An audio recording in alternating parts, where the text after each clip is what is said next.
শীত মানেই নানা রকম সবজির মজা, আর এই শীতে যদি গরম ভাতের সাথে এইরকম হাতে মাখা শিম ভর্তা থাকে তাহলে ভাতের মজা কিন্তু একেবারেই জমে যায়।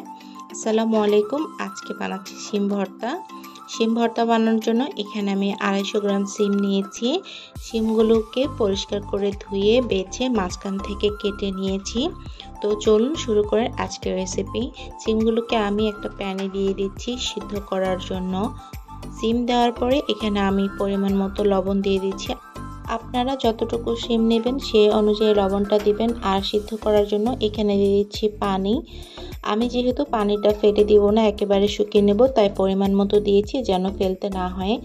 আমার মতো যারা ভর্তা লাভার, ভর্তা খেতে অনেক পছন্দ করেন, আজকের ভিডিওটি কিন্তু শুধুমাত্র তাদের জন্য।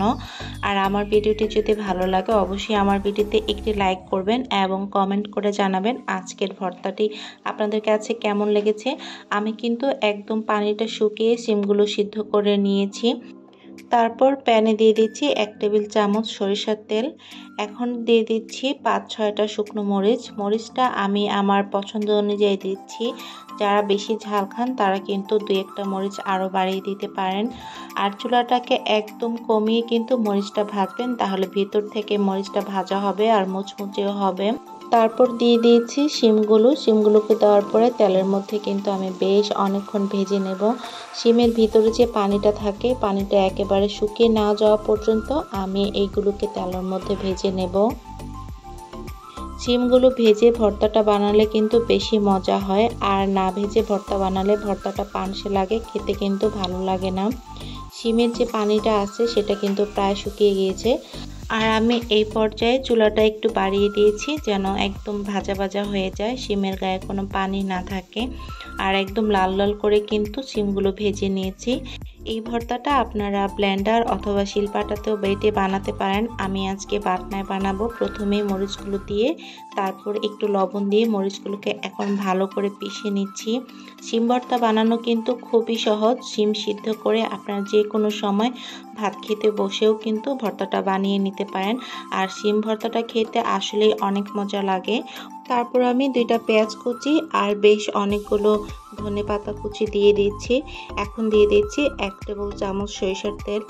সবগুলোকে এখন খুব ভালো করে মেখে নিতে হবে। এই মাখাটা ভালো হলে কিন্তু ভর্তাটাও খেতে মজা লাগে, তাই অবশ্যই ভালো করে মেখে নেবেন। আর আপনারা চাইলে কিন্তু ভাতের সাথে খাওয়ার জন্য একটু তুলে রাখতে পারেন এখান থেকে।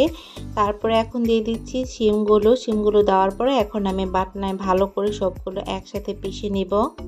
শীতের সকালে বা দুপুরে গরম ভাতের সাথে কিন্তু এই ভর্তাটা খেতে অনেক মজা লাগে।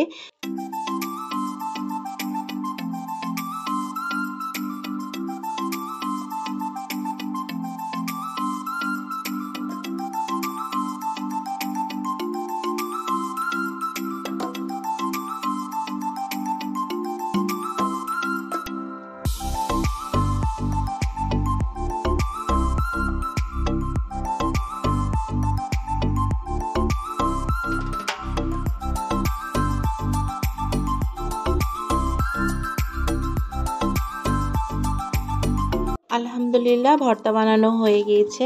আর মাশাআল্লাহ ভর্তাটা কিন্তু অনেক বেশি মজার ছিল। আপনারাও এইভাবে একবার বাসায় ট্রাই করে দেখবেন, ইনশাআল্লাহ অনেক ভালো লাগবে। আজকের ভিডিওটি ভালো লাগলে প্লিজ আমাকে কমেন্ট করে জানিয়ে যাবেন, আর আমার চ্যানেলটা সাবস্ক্রাইব করে আমার পাশে থাকবেন।